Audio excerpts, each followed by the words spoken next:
Good morning friends. पिछली video में हम लोगों ने ऑर्थोगोनल सर्कल और इस सर्कल के साथ रेडिकल एक्सिस का क्या रिलेशन है इसके बारे में बारी बारीकी से जाना था। तो आज के इस सेशन में हम लोग रेडिकल सेंटर के बारे में बात करेंगे। तो अब हम लोग रेडिकल सेंटर का डेफिनेशन देख लेते हैं। The power centre of three circle is also called radical circle is the intersection point of three radical axis of pair of circles. मतलब यहाँ पर टोटल 4 सर्कल है, 3 छोटा सर्कल और एक बड़ा सर्कल। तो 3 छोटा सर्कल में से हर एक पेयर को हम लोग चूज कर ले तो इसे अगर S1, इसे S2 एंड इसे S3 ऐसा दे दे, जिसका इक्वेशन S1 इक्वल्स टू 0, इसका इक्वेशन S2 इक्वल्स टू 0 और इसका इक्वेशन S3 इक्वल्स टू 0। अगर ऐसा हो जाए तो S1 equals to 0 and S2 वाले जो सर्कल है, इन दो सर्कल के लिए एक रेडिकल एक्सिस मिलेगा। तो इस पॉइंट को A और इस पॉइंट को अगर हम R कंसीडर कर ले तो ये जो AR है ये S1 एंड S2 सर्कल के बीच एक रेडिकल एक्सिस हो गया। रेडिकल एक्सिस को थोड़ा सा बता दें कि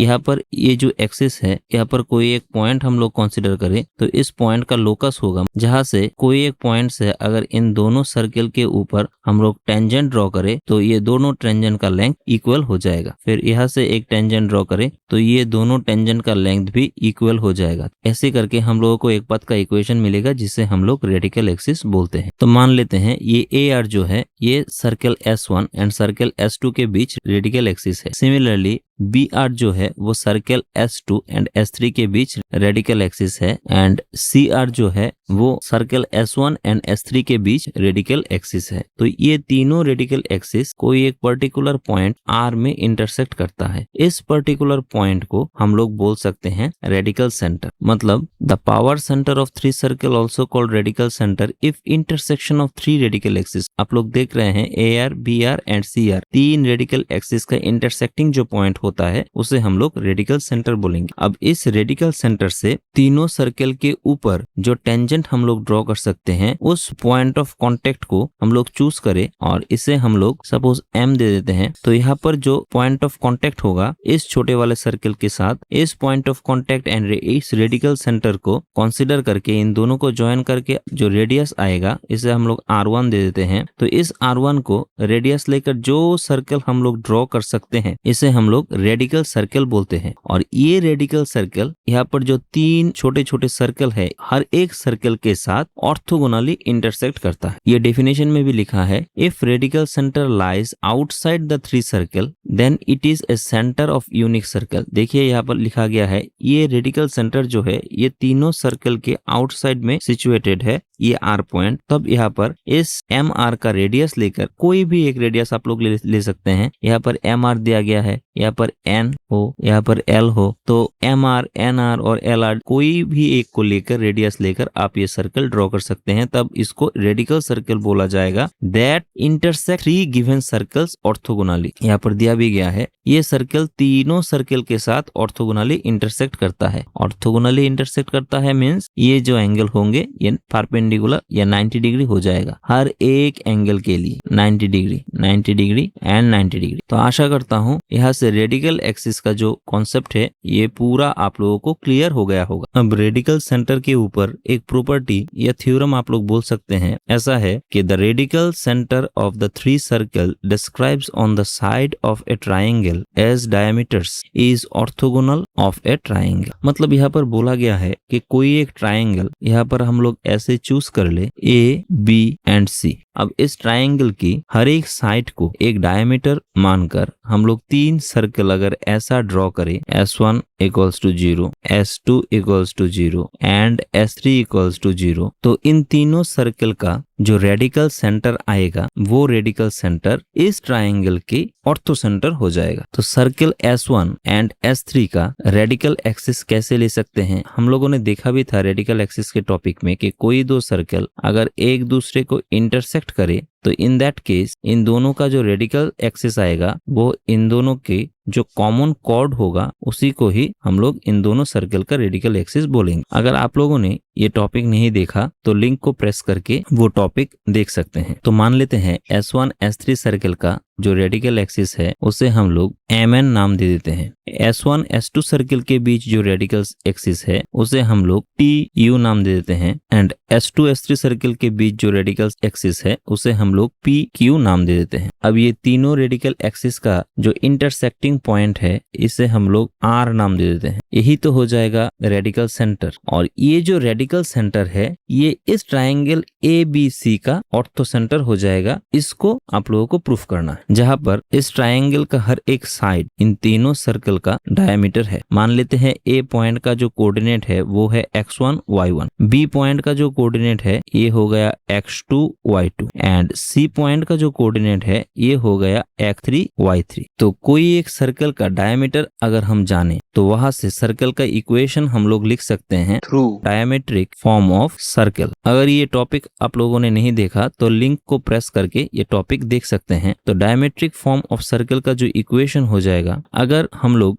BC लाइन को ले ले यहाँ से, तो BC लाइन जिस सर्कल का डायमीटर होगा वो होगा S2 सर्कल। तो S2 सर्कल का जो इक्वेशन होगा वो हो जाएगा x minus x2 x minus x3 plus y minus y2 into y minus y3 equals to 0, equation 1। Similarly diametric form of circle S1 हो जाएगा, S1 सर्कल का जो डायमीटर है उसका एंडिंग पॉइंट है एक का A एंड दूसरे का है B। तो A पॉइंट का कोऑर्डिनेट दिया गया है x1 y1, B पॉइंट का कोऑर्डिनेट दिया गया है x2 y2। तो ऐसे में सर्कल S1 का जो इक्वेशन बन जाएगा x minus x1 x minus x2 plus y minus y1 and y minus y2 equals to 0। तो इसे अगर हम लोग मल्टीप्लाई कर ले तो हो जाएगा x square minus x x1 plus x2 plus y square minus y y1 plus y2 plus x1 x2 plus y1 y2 equals to 0 and diametric form of circle S3 बन जाएगा। S3 का जो diameter है उसका terminal point है, एक है A and एक है C। तो A पॉइंट का coordinate x1 y1 and C point का कोऑर्डिनेट x3 y3। तो यहाँ से इक्वेशन होगा x minus x1 into x minus x3 plus y minus y1 into y minus y3 equals to 0। तो इसका कैलकुलेशन कर ले तो हो जाएगा x square minus x into x1 plus x3 plus y square minus y into y1 plus y3 plus x1 x3 plus y1 y3 equals to 0। अब ये जो S1 सर्कल है ये वाला एंड ये वाला, ये जो S3 सर्कल है, इन दोनों के बीच जो रेडिकल एक्सिस है ये है mn एंड कोई दो इंटरसेक्टिंग सर्कल के बीच जो रेडिकल एक्सिस है वो इन दोनों सर्कल के बीच जो कॉमन कॉर्ड होता है वही है। और इस कॉमन कॉर्ड का इक्वेशन है S1 minus S3 equals to 0। तो यहाँ से mn जो रेडिकल एक्सिस हो जाएगा उसका इक्वेशन होगा, इस इक्वेशन 2 से इक्वेशन 3 को माइनस कर दे तो ये S1 माइनस S3 आ जाएगा। तो लिख देते हैं ये x स्क्वायर कैंसिल आउट हो जाएगा, ये y स्क्वायर माइनस करने से कैंसिल आउट हो जाएगा। ओनली रह जाएगा माइनस x1 प्लस x2, ये माइनस माइनस प्लस हो जाएगा x into x1 plus x3, then फिर से minus y into y1 plus y2, then plus y into y1 plus y3, then plus x1 x2 plus y1 y2 minus x1 x3 minus y1 y3 equals to 0। ये हो जाएगा S1 minus S3 equals to 0 का equation. मतलब इस mn radical axis जो होगा इसका equation. तो इसका अब थोड़ा सा कैलकुलेशन कर ले तो हो जाएगा x को कॉमन ले ले तो x1 plus x3 minus x1 minus x2 plus y को ले ले तो y1 plus y3 minus y1 minus y2 plus x1 x2 y1 y2 x1 x3 minus y1 y3 equals to 0। तो यहाँ से y1 cancel out and x1 cancel out. तो ultimately हो जाएगा x into x3 minus x2 plus y into y3 minus y2 plus ये पूरा एक साथ x1 x2 plus y1 y2 minus x1 x3 minus y1 y3। तो यहाँ से ये जो रेडिकल एक्सिस mn आया इसका स्लोप हो जाएगा minus x3 minus x2 by y3 minus y2। इस लाइन को अगर हम y equals to mx plus c इसके साथ कंपेयर करें तो यहाँ से जो m मतलब स्लोप होगा वो ये आ जाएगा। तो ये हो गया रेडिकल एक्सिस mn का स्लोप। एंड यहाँ पर जो डायमीटर दिया गया है S2 सर्कल का, इसका टर्मिनल पॉइंट एक है B जिसका कोऑर्डिनेट x2 y2 एंड दूसरे का terminal point C x3 y3। तो इस स्लोप को हम लोग स्मॉल m1 कंसीडर कर लेते हैं सपोज। अब BC डायमीटर जो है सर्कल का, ये भी तो एक लाइन सेगमेंट है, तो इसका स्लोप अगर हम ले लें स्लोप ऑफ BC, तो ये दो पॉइंट हम लोग जानते हैं, तो ये स्लोप हो जाएगा y3 minus y2 by x3 minus x2। इसे हम लोग m2 कंसीडर कर लेते हैं। अब ये m1 इंटू m2 अगर हम करें तो यहाँ से हम लोगों को मिल जाएगा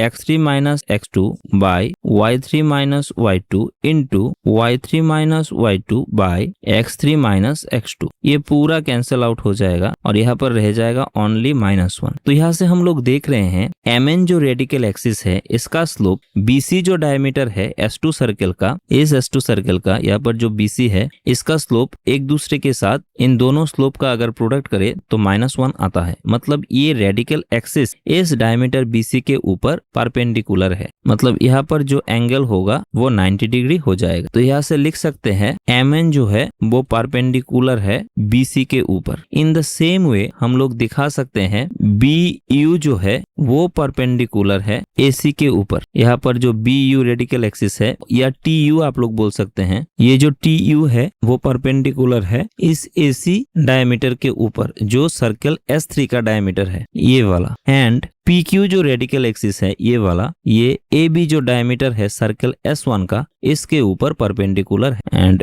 PQ परपेंडिकुलर टू AB। मतलब यहाँ से हम लोग ये बोल सकते हैं एक्चुअली ये MN radical axis, TU radical axis and PQ radical axis इस ट्राइंगल का 3 ऑल्टीट्यूड है और ये 3 ऑल्टीट्यूड जिस पर्टिकुलर पॉइंट में इंटरसेक्ट करता है उसको हम लोग ऑर्थोसेंटर बोलते हैं। और सर्कल के पर्सपेक्टिव में बात करें तो ये MN radical axis, TU radical axis and PQ radical axis जिस पर्टिकुलर पॉइंट में इंटरसेक्ट करेगा उसे हम लोग रेडिकल सेंटर बोलते हैं। तो यहाँ से हम लोग देख सकते हैं कि ये जो रेडिकल सेंटर है और ऑर्थो सेंटर है ये सेम पॉइंट है जिसे हम लोग 8 से डिनोट करते हैं, क्योंकि इन 3 रेडिकल एक्सिस का इंटरसेक्टिंग पॉइंट जो है इन 3 ऑल्टीट्यूड ऑफ सर्कल का भी इंटरसेक्टिंग पॉइंट सेम ही है। तो ये एक दूसरे के ऊपर कोइंसाइड कर जाता है। तो इसलिए हम लोग यहाँ से बोल सकते हैं कि here radical centre and orthocentre coincide at point R। तो यहाँ से ऐसे हम लोग इस थ्योरम को प्रूफ कर सकते हैं। अब इसके ऊपर एक प्रॉब्लम देख लेते हैं लास्ट। तो यहाँ पर एक क्वेश्चन दिया गया है, the radical centre of 3 circle described as 3 side of a triangle as diameter of the circle. मतलब यहाँ पर एक ट्राइंगल है जिस ट्राइंगल का 3 साइड का इक्वेशन दिया गया है एंड हर एक साइड को डायमीटर एज्यूम करके 3 सर्कल